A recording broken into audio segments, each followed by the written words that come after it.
Oke guys, itu detik-detik kapal KMP BRR memasuki dermaga pelabuhan Ulele penyeberangan Baluhan Sabang Aceh. Bisa guys lihat bagaimana?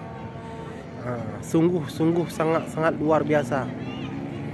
Kapal BRR ini pengalaman saya dari Banda Aceh atau di Ulele, dia cuman ke Baluhan menghabiskan waktu 1 jam 30 menit.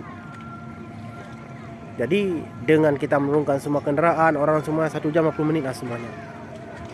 Ini dia detik-detik kapal KMP Aceh hebat. Dengan anggaran dana Aceh APBA pada masa Pak Gubernur Nova Iriansyah. Beliau membeli 3 kapal penyeberangan. Aceh Hebat 1, Aceh Hebat 2, Aceh Hebat 3.